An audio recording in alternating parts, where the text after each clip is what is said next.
You know, All right. Okay, we're picking up our look at The Imitation of Christ by Thomas A Kempis or one of his disciples. They're not totally sure who wrote it. And we're on book 3, The Interior Conversation, which I really love it when they do the interior work. It's always very, very interesting material. And we're on chapter 38 titled On How to Govern Ourselves and on Having Recourse to God in Danger.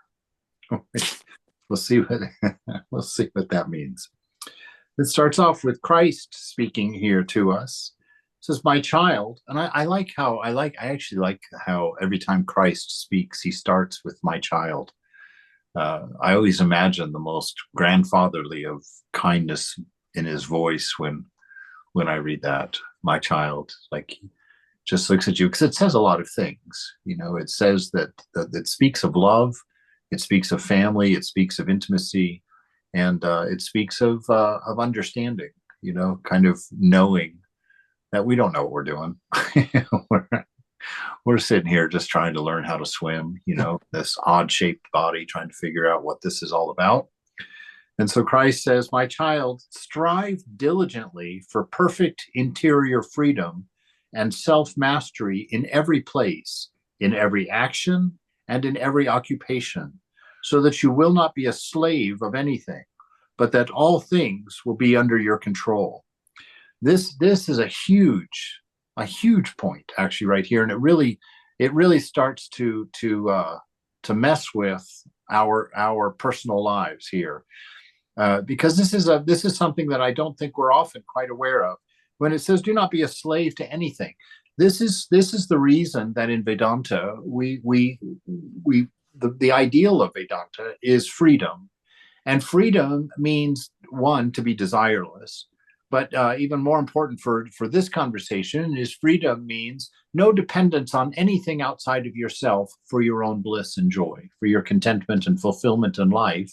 You don't need anything outside. Uh, you know, um, there's a couple of things that have come up in my spiritual life that I've talked to swamis about and gotten this instruction from them. And one of them was, drugs and spiritual life. Somebody asked a question about this the other day, but and it's very important, that I asked Swami Prabhupada about whether or not drugs were a legitimate experience or exploration of spiritual life. And when I asked the question, I was pretty sure, because he was very conservative and very stoic. I was sure he was going to tear me apart for even asking such a question. But he was very pensive for a moment, and he actually said to me, he said, "Yes, there is validity to it. Yes, you can have those experiences." He said, "But the caution is this: the ideal of Vedanta is freedom. And freedom means that you are not beholden to anything outside of yourself. So if you require the drugs for those experiences, then you are beholden to the drugs. You're a slave to the drugs."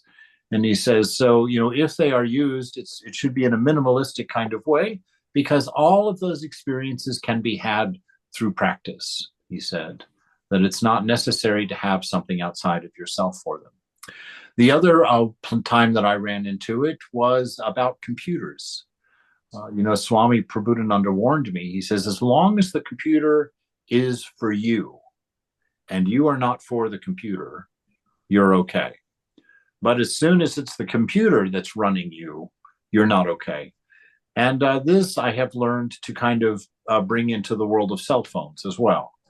If your cell phone dings and you have to get up and go answer it from anywhere in the house to see what that text is, or if you can't sit through your meditation without reaching out and picking the phone up to see what happened, then you're not in control. You're beholden. You're a slave to something outside of yourself. And so in this first paragraph, he's telling you, strive for interior freedom, right? That's an independence from anything outside of yourself. You don't need a good job. You don't need a good family. You don't need a good house. You don't need a good salary. You don't need blah, blah, blah, blah, blah, blah, blah. Anything outside yourself for a contented and fulfilled life, that you take refuge in the beloved for all things. And you've grown in wisdom through lots of discernment, because it certainly takes a lot of discernment to realize that there's nothing outside of us that can do anything for us. So he says that interior freedom and self-mastery. Self-mastery is basically your yes is yes and your no is no. So that you're not led by temptations. As a Christian word, that temptation, desires. That you're in charge of your desires. That if you say no, I'm not going to have that today, then you won't have it. If you say no to that ninth piece of cake, you won't have that ninth piece of cake. So this is self-mastery. It's having a singular voice inside that is in charge of your inner world. So there's no arguments inside when you try and do the right thing, right? So that is the second thing. So practice this interior freedom and self-mastery when? In every place. So wherever you find yourself, it's time to practice it. In every action, right? So everything that you do should be measured according to this. Every occupation, right? No matter what you're putting your mind or efforts toward, should have this rule following it, so that you may not be a slave of anything, right? So that we don't serve anything outside of ourselves in an attempt to get something, but that all things be under your control. You must be lord and ruler over your actions, never a bondsman or a mercenary. You must be a free person, similar to a righteous Hebrew, one who is transferred to the rank and liberty of the children of God. Children of God stand above present things. They contemplate those that are eternal, right? So we just keep our minds on our highest ideals, on the presence of the beloved. And if you keep your mind on the presence of the beloved, if you're practicing as a devotional person, then that will be the self-correcting feature for you. The presence of God, an awareness of your own divinity within. If you're going to take the Jnana path and you're not comfortable with the idea of a personal God, then it's really just the presence of Satchitananda within you, your own nature. You keep that in the forefront of your mind, and you just don't entertain things that are not inspired by the love that rises from within you, and doesn't stand up with the discernment of the wisdom that lies within you. If it doesn't meet those criteria, then it's simply not done. It's simply not something you think about or ponder about, right? So we stand aloof from the worldly things, from things of the body and things of the mind, and we don't look to them for our satisfaction. And we don't have any aversions or attractions. So we don't long for certain conditions and circumstances, and we don't avoid or repel certain circumstances and conditions. We accept the moment as it is. We apply Satchitananda to it. We make an action in it. We offer it, and we start again. Always fresh, always new, never defined, never limited, never restricted. They look upon transient things with the left eye, and with the right eye, they look at heavenly things. Well, that's a very poetic way of talking about keeping God in mind, right? I like to, for me, it's the Divine Mother. And so I very much keep the Divine Mother present in my thoughts. And for the most part, I can't say that it's 100% of the time, but it's a very large percent of the time where I have learned over all these years to think with Mother as a component of my thinking. Right? So that I don't think privately about things. I try and have the thinking that happens in my head be a three-way conversation between my head, myself, and the Divine Mother. So we can see that I've got a ways to go before I know this one without a second. I'm practicing with three of us. So that's how these things go. So keep with your left eye, you're looking at the world, right? That's Thakur's discussion about the woman who works in the mill. Remember, she works in the mill and she's doing many things at the same time. She's holding her baby and breastfeeding her baby. She's managing someone's money who has just bought some flour from her. And then with her other hand, she's putting fresh wheat into the grinder wheel. And between bangs of the crusher, she's pulling out the wheat, or probably flattened rice, probably in this situation, from the mill. So she's doing all that. Her mind is watching everything and distributed quite carefully. and she's masterfully managing all these things. And he says, that's how you work in the world. That you keep 1/16 of your mind on God, and with the rest you carry on, and that will be enough for you to be able to navigate properly in that. So they look upon transient things with the left eye, and with the right eye they look at heavenly things.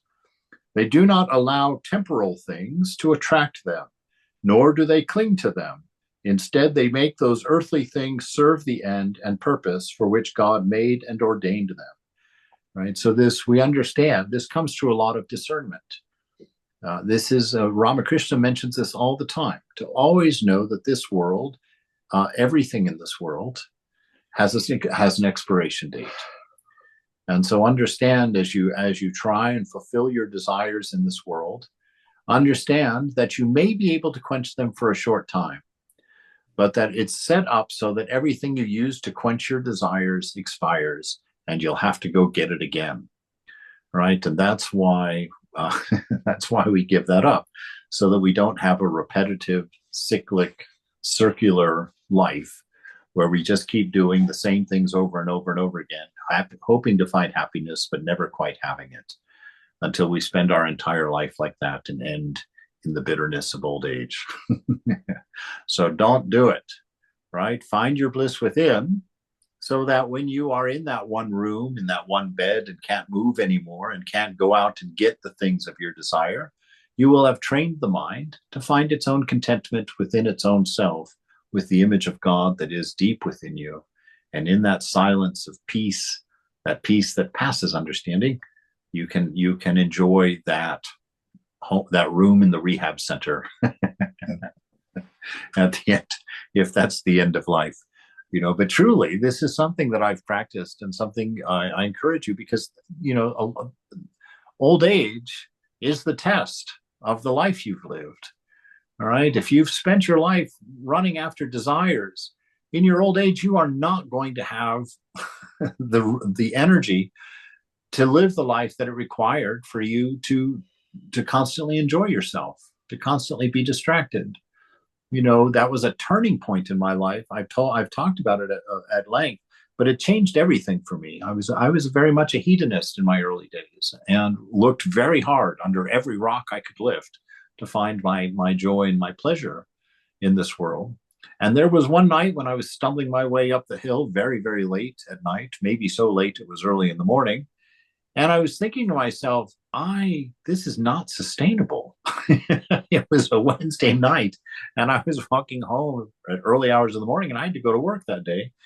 And that's the lifestyle I had come to at that point. And there was just a moment of grace where Mother whispered in my ear something very true. She's like, you can't sustain this. You're not going to have the energy, or the health, or the money to manage a life of 100% of distraction and enjoyment. You're not going to be able to do this. And so I've taken it upon myself to, every now and then, at least once a week, to lay in my bed and imagine that I can't move from there, and just checking the condition of my mind. Can I be okay if I knew I was never going to get up from here again? Can I find peace and bliss in my own mind through just simply being and enjoying my ideal, enjoying the company of that inner presence, that inner divinity? Right? So we do not cling to earthly things, and we're not attracted to earthly things. Earthly things means temporal things, things that change, things that expire.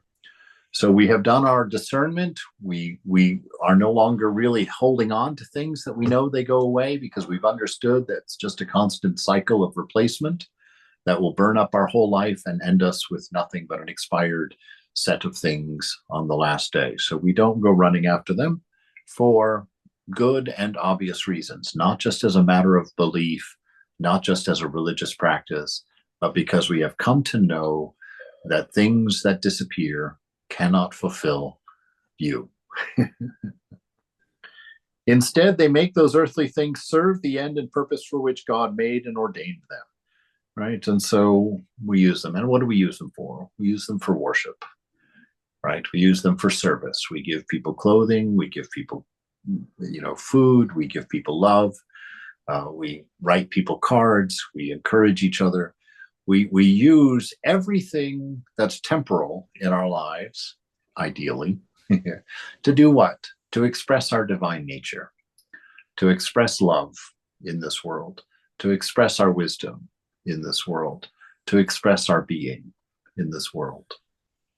For the divine artist did not leave anything in all his creatures but what is orderly and governed by laws. You, in turn, in all events, must not let yourself be ruled by outward appearances, nor guided by what you see or hear with carnal sentiments. All right, see what he's saying there? Do not let yourself be ruled by outward appearances. All right, so don't think that how you come across is more important than what you are. Don't think that making a good impression is more important than being good. Don't be a hypocrite. Don't dress up the outside. What Jesus calls it, don't be a whitewashed tomb, full of dead men's bones, but you're all nicely painted on the outside and present so well and look so together. But inside, you're full of selfishness and carnal desires and longings for things that are temporal. Right? And so he said, don't be ruled by outward appearances, nor be guided by what you see or hear with carnal sentiments, right? So what is he saying? This is a very important one because we were talking about desire. The thing that rises up desire is usually a sensation that then gets associated with a memory or an attachment. All memory is attachment. And if something reminds you of something, that sensation has brought up that attachment. And then, like we mentioned, that attachment to the pleasure or to the experience that you had that related to that sensation now comes into mind. And then you expect to fulfill that. You want that pleasure again. You want that taste or that feeling or sensation or experience again. And so then you get caught in a cycle of having to run out and chase those experiences that you enjoy over and over and over and over and over again. And he's saying you don't do that. Do not associate these things that come to you through the senses with any carnal ideas, right? Understand there is nothing to take in this world, right? The nice way I like to remind myself of that, I remind myself I come in naked, I'm leaving in ashes. What if I come with nothing and leave with nothing? It's quite apparent that the point of life is not to gather something. Right? So we do not live this world to take. What do? We live this life to express. Express what? Our divine nature, that divine principle within, Satchitananda, love, wisdom, and being. But on every occasion, enter, like Moses, into the tabernacle to consult the Lord. Right? So it's this, the tabernacle, the shrine, the temple is right here. This is where that divine, unchanging absolute, as such, or at least a symbol for it, exists. And in that shrine, there is nothing changing. There is just this constant presence of love and wisdom. And that brings in this sense of sacred, this sense of worship. And so this is where we commune with the beloved as the observer of mind and the observer of body, but not the participant in. We understand that the body is not me, the mind is not me, right? That it carries on according to its own karma and its own cycles, and I observe it, right? I don't have to be identified with it. Then you shall sometimes hear the divine answer and receive instruction for many things present and to come. Now, we've talked about this so much, right? That which arises in pure mind, or that which arises in silence, or that which arises, either in pure or it's pure mind and silent mind. Those are the two ways. And in the Yoga of Silence by Swami Paramananda, he says that which arises in silent mind, and Brahmakrishna says that which arises in pure mind, which means a mind with no me or mine in it, which would also be silent. So in that place, we abide, remain, and in that purity we can hear and interact and have a dynamic relationship with the divine in this world, in this body, through this body. So, and if you actually have silent mind like that and you're enjoying the company of God, you've actually conquered desire and have returned to Eden, your inner kingdom, the kingdom of the beloved within. And so you have found your way back by conquering desire and being able to separate yourself out from your thoughts and become purely their observer. You must act similarly, and seeking shelter in the inmost depths of your heart, earnestly pray for divine help. Right? So you must right. So he says when he says you must act similarly, he's talking about Moses being able to take recourse in the temple for resolving his doubts and problems, right? So we go into the inner shrine. Swami Brahmananda, many of the direct disciples, when you read them, and also the direct disciples of Jesus also saying the same thing. It's no longer I who live, it's Christ who lives in me, right? It's the divine principle now that inspires my action, not my desires and my needs or my lacks. Now it is my divine nature that inspires my action. So you must act similarly and seeking shelter in the inmost depths of the heart, right? We're talking here. This is below mind, before mind, right? The observer of mind and body. In the inmost depths of your heart, earnestly pray for divine help, right? Earnestly, which means you mean it. You really want this knowledge. You really want this freedom. You really want to serve and to take refuge in nothing else but your love and your wisdom. Recall how Joshua and the children of Israel were misled by the Gibeonites because they did not first consult the Lord, but too easily believed those pleasing words and were taken in by false piety. Right? So men and women of discernment, this is what we are, right? And we are constantly in communion with the divine, and we don't act from any other impulse but the impulse of the heart, the impulse of love and wisdom, right? Whatever expresses an unconditioned love is what moves us. Whatever expresses a deep wisdom, that's what moves us. Whatever can be done while being, that means we don't have to vacate the present moment and go into memory or go into story or go into any concoction of mind, any analysis. We simply act spontaneously from our divine nature in silence, in the presence of the beloved, with consciousness of and awareness of the beloved, so that we don't get taken to the cleaners, right? So we don't get fooled into thinking, oh, the fulfillment of lust is what I want. Oh, the fulfillment of desires, is what I want. Oh, shopping is not my therapy, So we have to be very careful, because we live in a world where that's funny to say, oh, I'm doing some shopping therapy. That's not funny to say that you're terribly trapped. Your life is a state of misery that you're distracting yourself from by entertaining it with changing things, right? And so we want to live a life that doesn't breed the need for distraction. We don't have to run away from anything within us.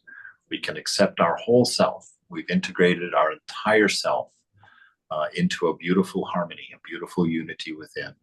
And no longer do we have to hide from shame. No longer do we have to hide from greed, from lust, from all of these different things.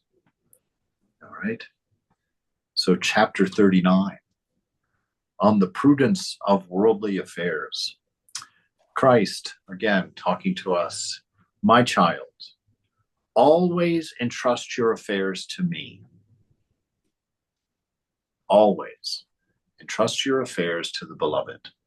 Right? That is how we save ourselves from making wrong decisions or from entertaining ideas of body and mind when we consider our actions, when we consider what we're going to do or how we're going to be. So always entrust your affairs to me. In due season, I will dispose such things properly. Wait until I order things, and you will recognize it was to your advantage. Right. So Brahmananda in Eternal Companion, I think it is, he says this quite clearly. So, I'm not sure where. I'm not sure if it's that book or I can't remember the name. Spiritual Treasures, maybe, or something. I'll look it up. Anyway, in one of those books, he makes that statement that he would do nothing without mother's permission, without divine permission. And a brahmachari, a young novice monk, hears him say that and challenges him on it, really tries to figure out, what are you actually saying? Certainly you don't talk to God. Certainly all of us think that we get God's permission to do things. That must be what you're saying, is it not? And he says, no, I tell you emphatically, I do not act without the permission of the Lord. And the brahmachari pushes it some more. He says, but you don't talk to God, do you? And Brahmananda turns to him and says, yes, I talk to the beloved, and I do not act without his permission in anything that I do. And of course, the brahmachari is stunned and probably impacted for the rest of his life. I know when I read that several times over, I was like, oh my God, are you kidding me? Wow, what a state of being. What a state of beauty that would be. And so here you are, wait until I order things and you will recognize it was to your advantage. So don't act before you have your inner permission from the divine, from your chosen ideal within yourself, right? And we're going to leave the how you know and how you experience and how that happens and what it sounds like to your own investigation. At the beginning, you'll just work it through in the way that you work it through. As the mind purifies, as you add the decades to your practice and you touch that silence within your mind, at some point, you'll come to understand something much deeper, where you get a knowing that's unlike anything else, and a deep security in what you're doing, that you don't have to figure it out yourself. You sit in silence and in an active and dynamic waiting for the Lord to move you, right? The disciple, Lord, I willingly commit all things to your care, for my endeavors bring poor profits. I wish that I were less concerned about what the future might bring, but could abandon myself more completely to your divine pleasure. It's a beautiful prayer, right? Because I find, I've been working on this idea of living on a point and not on a line, to not have a past, present, and a future, but to just have a present, and not to try and do anything for any other reason than inspiration from the divine principle within, from the image of God that's placed within each one of us. And I have found there's a great deal of unknowing that you have to deal with when you decide not to plan, right? If you decide not to plan, it's amazing what you don't know. Planning, I just realized this week. I mean, this was a big lesson for me. I realized that planning is a disguise to protect you from unknowing. You don't know anything more when you plan.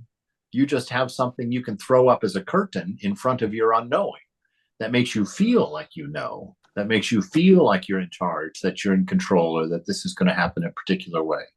But it's fake. It's not real. It's an illusion. It's your egoism. And so when you live on a point, you have to accept not knowing. And that really trains you in grace. And it really trains you on presence, because it's very uncomfortable to be alone and not know. But if you are in the presence of the beloved, if you are aware of the presence, you're not alone. And that unknowing is easily given over, because the nature of the universe when you're in that state is pure love and pure wisdom. And so it makes sense. Christ, my child, people frequently pursue a thing they eagerly desire, but when they have achieved it, they begin to see that it was a mistake. Anybody experience that? That, buyer's remorse. You go buy that thing and then you're like, you knew you didn't need it. You knew you didn't have to have it. And yet you gave in and you got it. And now you can't return it because you still want it.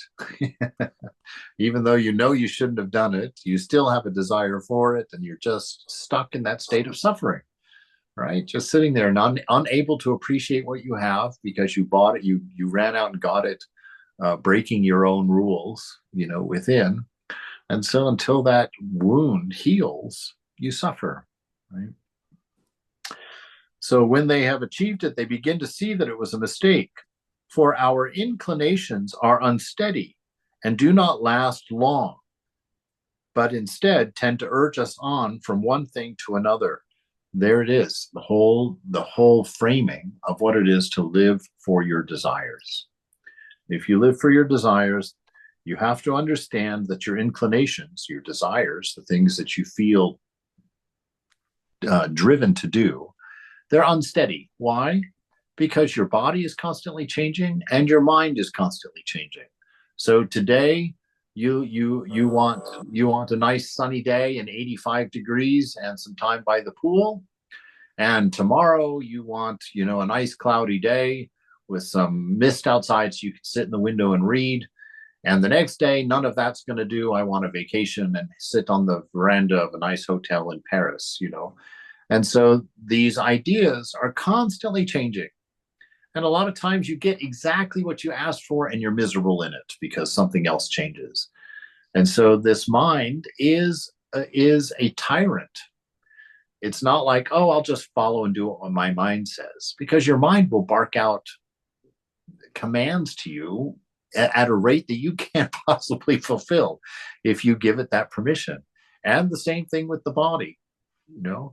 The body may love when it's 20 to run out and go dancing, and you may take it out dancing. But I can tell you when you're 90, that ain't going to be the big thing of the week, I can tell you. Or it'll be the only thing of the week if it is anything. Right? So the body and mind are constantly changing. And if they are your masters, you're going to be running left and right, up and down, backwards and forwards, in circles, trying to fulfill a desire that's constantly changing and constantly expiring. Right? For our inclinations are unsteady and they do not last long. Right? But instead tend to urge us from one thing to another. Right? We fulfill one desire and immediately there's another one that you have to go get.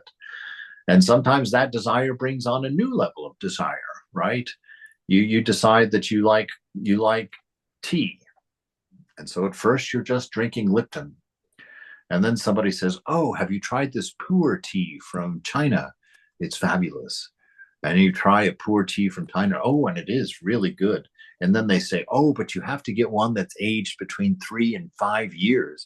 And it's grown in this particular province. You're like, oh, well, let me go try that. Oh, that one is fantastic. And now you've gone from a simple cup of Lipton to something that you have to shop in 9 different tea stores in Chinatown to find and to bring home at 4 times the cost to fulfill the same desire that a 10-cent tea bag used to fulfill. Right? So this is what it is to give yourself over to the desires of body and mind, to not discern so that you can find freedom. For all these reasons, it is most important to forsake self, right? To forsake the ego self. It's the low S, right? So forsake the self that's particular to this body and mind. You must kill the ego. No way around it, right? Or at least get that ego so weak that it can be pushed out of the way gently and easily. For all these reasons, it is most important to forsake self, even in the smallest things, right? Because smallest things, it doesn't matter what size they are. It's a matter of the routine being disciplined. It's not a matter of how important or not important the thing is. And actually, to control the unimportant things is sometimes more important because those are the only things you can successfully do at first, right? And so they exercise your muscles. They make you stronger, right? Disciplining yourself in the things that don't matter isn't stupid. That's lifting the 2-pound weight, to start working out, to start getting that willpower strengthened up so that you can take the bigger things and control them later. That's what Jesus says. He who is faithful in little will be faithful in much. Right? So if you're wasteful, if you're one of those people, you only get pennies for change and you just throw them on the ground or you don't care about them, that's not a good thing. You're not being faithful in little. So pay attention to all the things, like even household things like mother. When that young brahmachari finished sweeping the floor and he carelessly tossed the broom into the closet, mother scolds him. She says, is that not also a member of our family? Should not even the broom be treated with respect? Put it away nicely. And so this is the way that we live, right? This is the way that we are as spiritual seekers. Nothing is too small and nothing is considered unimportant. right? We take care of all the details. And the more in tune we are with our inner love, with our inner unconditioned love, the more attention we pay to details in our service. You know, I've seen some devotees take care of some senior swamis where they anticipated literally every possibility for in their service. If they were going to drive in the car, take the swami somewhere on a trip, you know, where they would have all the snacks and all the different drinks and, you know, an extra blanket to keep them warm. And, you know, just everything was thought of all the way through. Uh, you know, someone I was in the monastery with when I first joined was like this. Just amazing. Exhaustive lists for everything that had to be done, with everything thought of and accounted for. This is where love leads us. And we do it with inspiration, not as a meticulous ADHD case that gets terribly frustrated and unhappy if we don't do it. It's not from that motivation at all. It's because we've learned to express love and put all of our attention on love. And that expression and attention to love will lead you to that minute level of service, to where you are taking everything into account, gladly and happily, out of love. It is essential for our true spiritual progress that we deny ourselves, right? Because it's the ego that is demanding things. It's the ego that's always annoyed. It's the ego that's uncomfortable. It's the ego that wants change. It's the ego that says things should be a different way than they are. So we have to deny ourselves, and not in a way that we get resentful about. We have to do it with discernment, and we do it as practice, you know. So like when we go to the gym,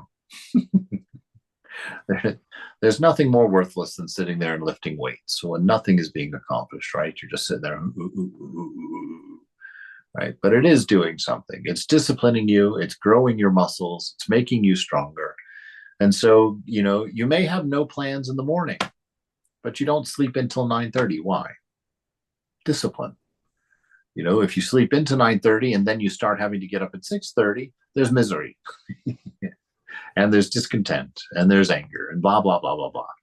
Right. And if you go ahead and if you set your alarm at 6:30 and you don't have anything to do and you stay in bed until 9:30, what's going to happen? You're going to feel less about yourself. It's going to bother you. It's going to be a weakness for you, you know, a sensitivity, because you know, I'm not holding my bar, you know. And the problem with that is that then when you say something to somebody or offer advice or comfort to somebody, that insecurity in self is going to weaken your connection with that person. If you can't stay in integrity with yourself, that's going to weaken all of your words and all of your actions. So when you try and show someone you love them, there's going to be a missing element. They'll believe it. You know, it won't be at the end of things, but it won't have the effect that you want. Your target, you won't often hit the target with your words or with your heart or with your intention. So this is the importance of that inner integrity, right? That inner alignment, that our words, our thoughts, and our actions are the same, that we don't think one thing and do another, right? So this is what we're aiming for, because only then will our service hit its target, will our love hit its target. So it is essential to our true spiritual progress that we deny ourselves. And those who have renounced themselves obtain great liberty and enjoy great safety.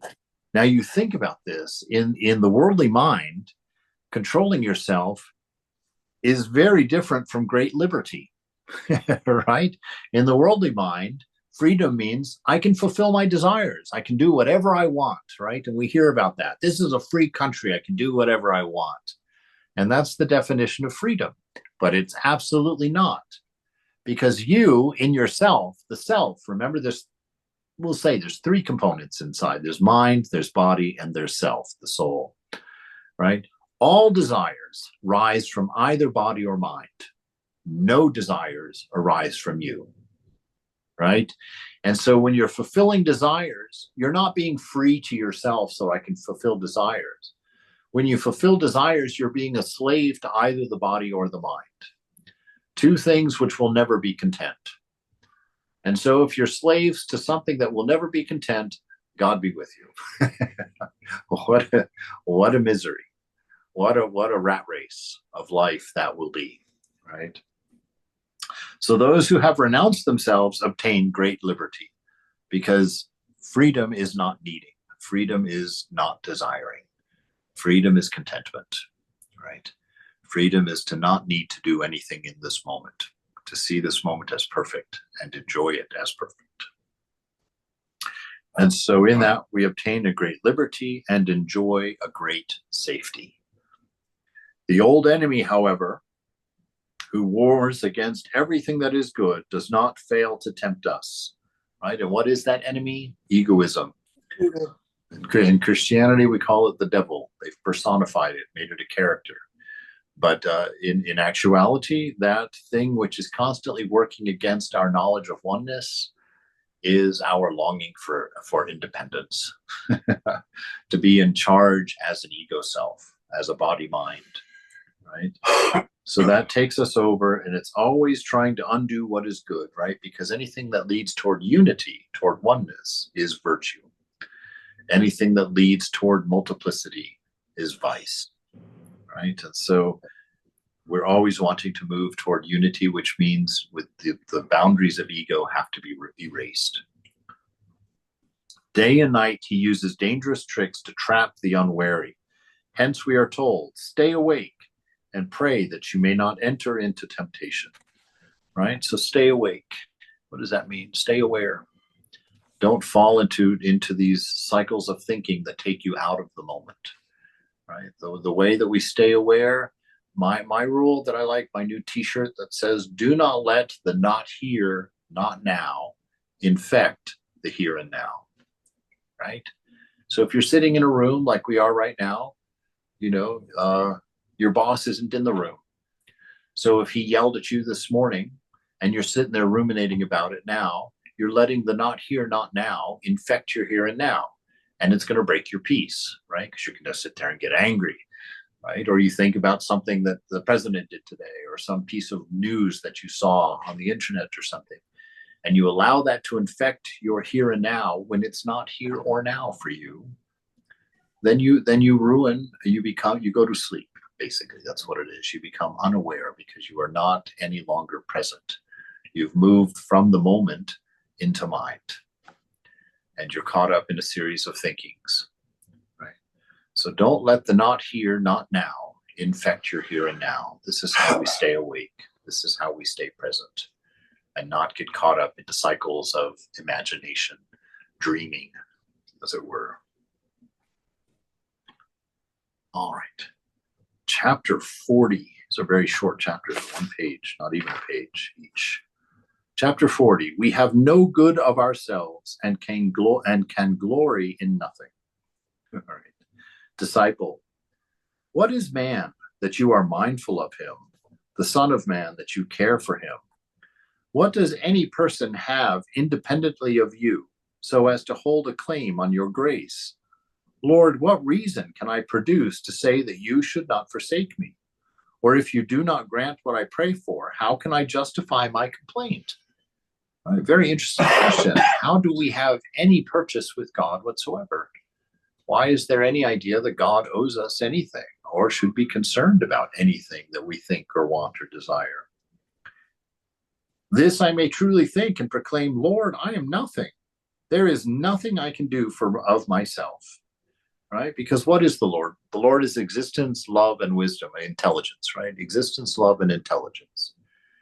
All right. So any love, any intelligence, and any existence that you enjoy is a gift. So if you're going to try to do something without the Lord, you have to give up those three things because they are the Lord's. So you have to act without love. You have to act without existing. And you have to act without intelligence. Third one, a lot of us do anyway. But you see the difficulty. If you think you're going to do something on your own, independent of the divine, then you have to take away the things that belong to the divine, your existence, your intelligence, and your love. And so we can see quite clearly there is nothing worthwhile that could be, if you could come up with something in which you didn't need to exist in order to do it, which would be a great trick. But if you could come up with something like that, it would still come to nothing because it would be absent. It would be devoid of love and intelligence and existence. So there is nothing I can do of myself. There is no good in me as coming solely from myself, right? Because we're what? We're the image of God, right? We're created in God's image. What does that mean? Well, when you look in the mirror, what are you looking at?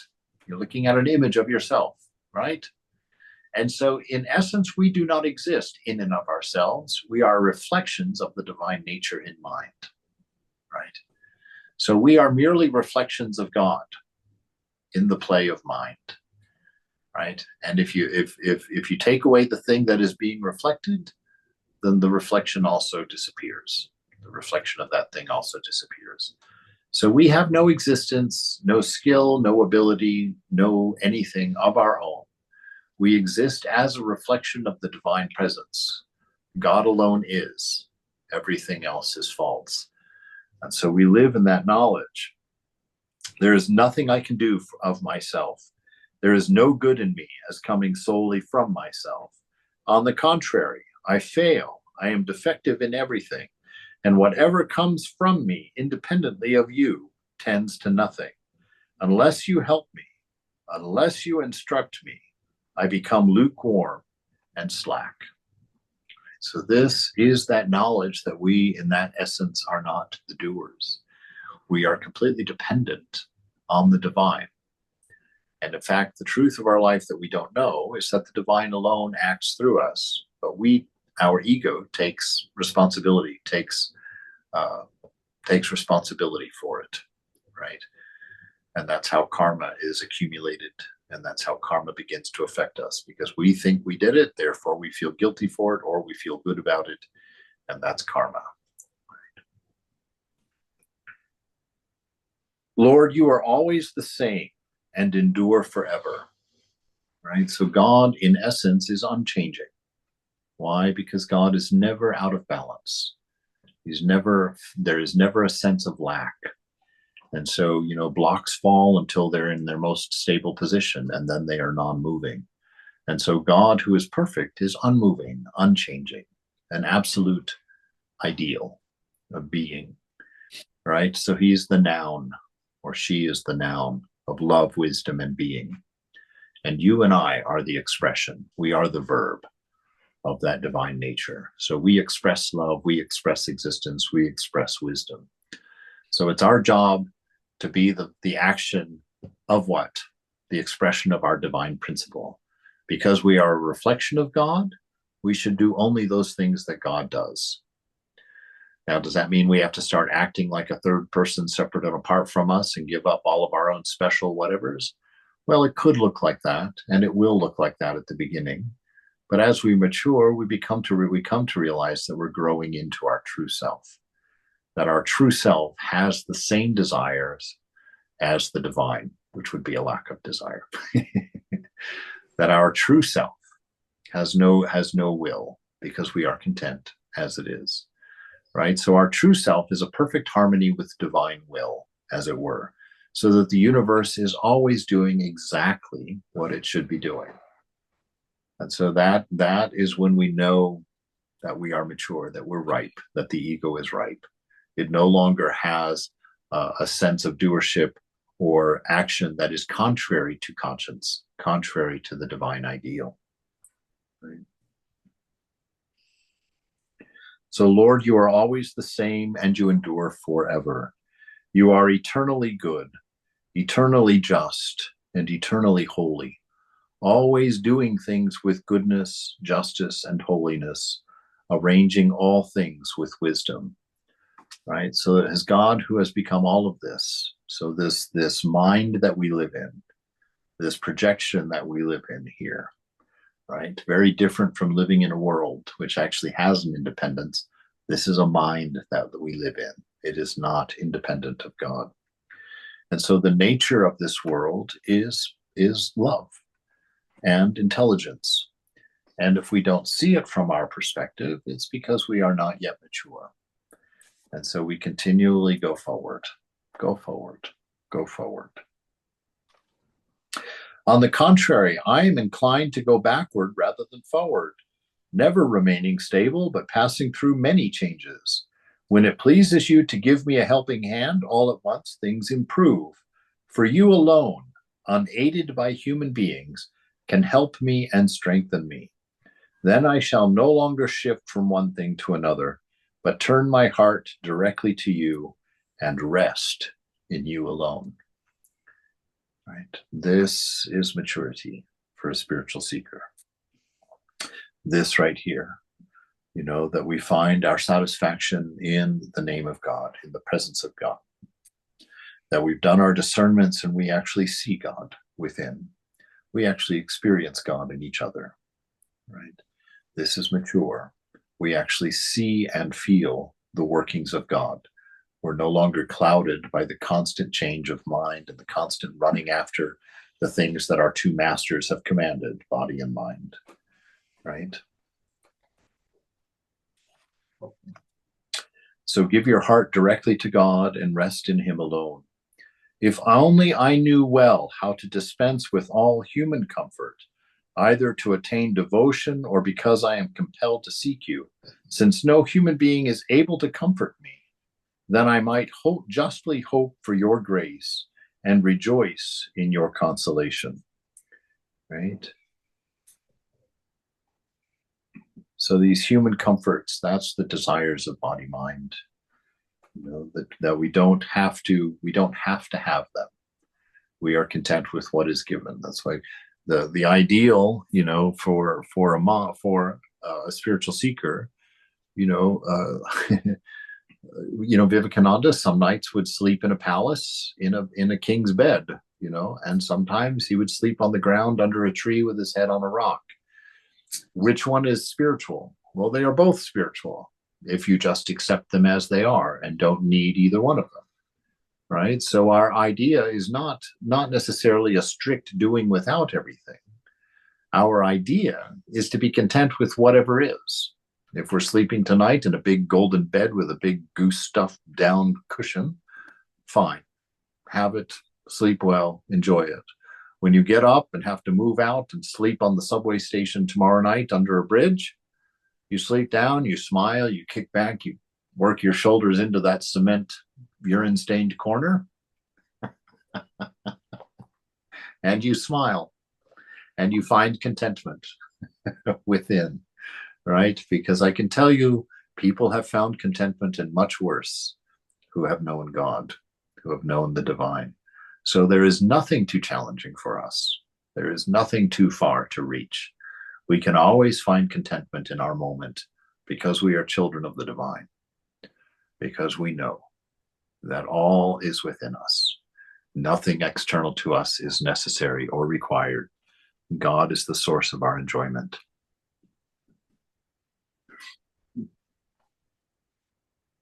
Now, where have I gone?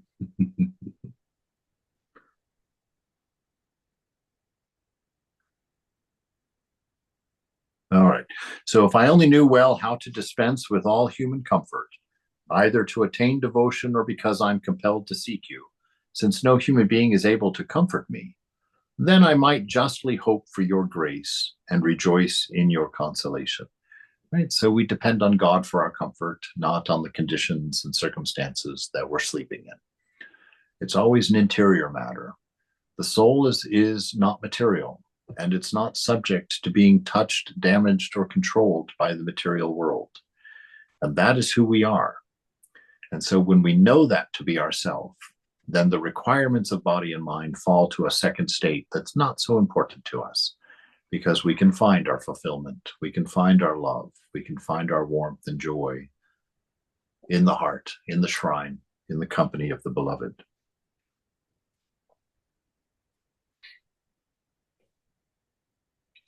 As often as things go well with me, I thank you, from whom all good things proceed. In your sight, I am nothing but an unstable and weak human being. Certainly, I have nothing to be proud of. Why do I wish people to think well of me, seeing I am but nothingness?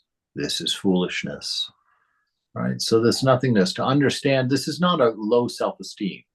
This is just that we don't take esteem in the body-mind self. in the ego self.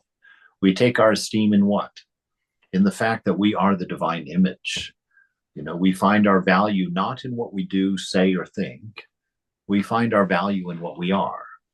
By default, unchangeable, it cannot be taken away from us. It is the reason that every person we deal with in a day is worthy of respect, worthy of love, worthy of our encouragement, worthy of our best thoughts and prayers, because every single person, regardless of how they're displaying, is a mark of the beloved, has a seed of that divine image, is potentially divine in themselves.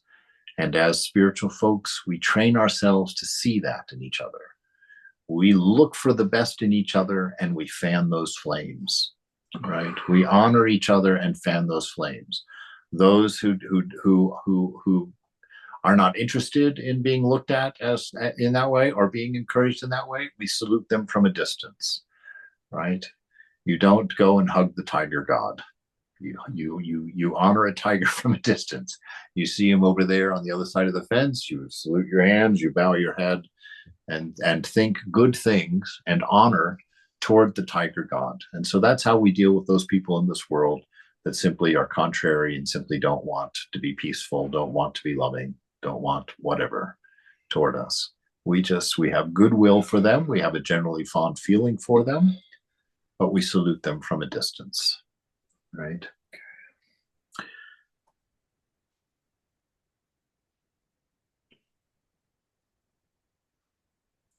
So we don't wish that people think a certain way of us. We don't wish that one because it doesn't matter how much you wish it. You're not in control of what other people think. So if you bother about what other people are thinking, well, you've just set yourself up for misery, right? You accept the way they're thinking. You take your refuge in the fact that God is within you, right? You take your refuge in the love of the divine and in your own understanding that, yes, I'm being true to my nature. I'm expressing love. I'm expressing wisdom through my being. And that's all that's necessary, regardless that Sally over there thinks I'm a jerk. You just go on with your business, being content in the Lord, loving everyone around you as much and as best as you can. And if someone misunderstands it, let them misunderstand it. If you can help them in the relationship if you want by explaining yourself, but they don't have to accept that as much as you don't have to accept them, And so we don't make those requirements of each other. We love each other first, and then we just go on. Right? We don't have to get into each other's heads. We don't have to get into each other's business. We trust each other, we respect each other, we act in love, and we go on. Leave the rest to whatever it is. So why would you wish someone to think well of you, seeing that you are but a reflection? He says, but nothingness. I'm going to make that a little bit more understandable, that we're just a reflection of God. There's nothing personal here. So since there's nothing personal here, I don't need to take things personally. I am the reflection of the beloved. I'm just a reflection in mind of the beloved. That's why I disappear when the body goes, When the body goes, the soul remains, and there's nothing to look at in that sense. I am but nothingness. It is foolish for me to expect good thoughts from others toward me, right? That's not my concern. Vainglory is certainly an evil plague because it lures us away from true glory and robs us of heavenly grace. All right, so it's certainly an evil place because it lures us away, right? This is something I experienced years ago. It's the reason I don't do any social media except for YouTube. And the reason for that is way back at the beginning, when I first joined the monastery, way back then, Blogger was the big platform, right? And everybody was doing blogging online. And so I thought, I was a young brahmachari, a young novice at the time.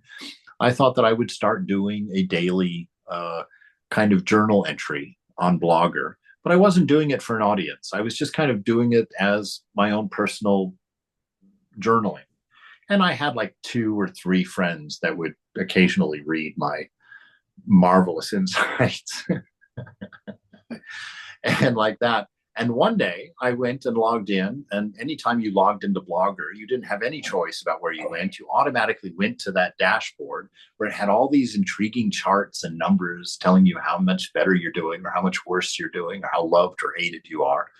And you sit there and you're forced to look at that. Well, one day I logged in and my normal 2 or 3 views was 85. And I was like, holy cow, 85 people, right? And so I was like, wow. And I was going on, I was doing my little writings, my little things. And then I came back to the computer and it had dropped down to 70.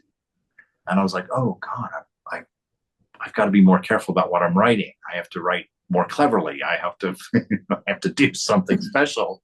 I have to get these people back somehow.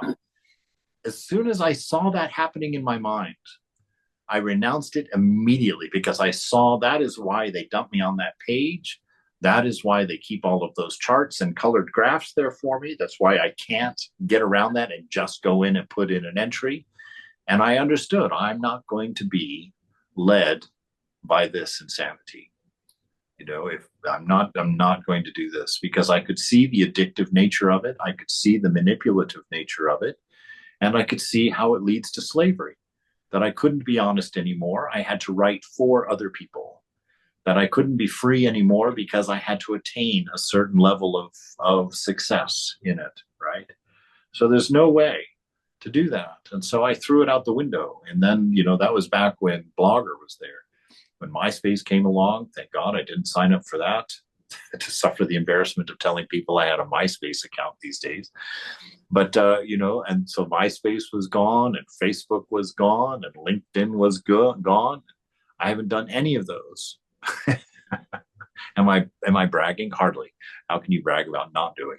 But yeah, no, left them behind because you see the nature of them. And that's what we have to do. We have to know the nature of this world that we're in, and we have to be careful not to get caught, just like he's saying here. Don't let us be lured into these false forms of glory, right? These untrue forms of glory. Don't blog to become a great blogger. Do something you love and write about it. Fine, right? Don't blog to become famous. Don't do your stuff to be noticed or to be seen.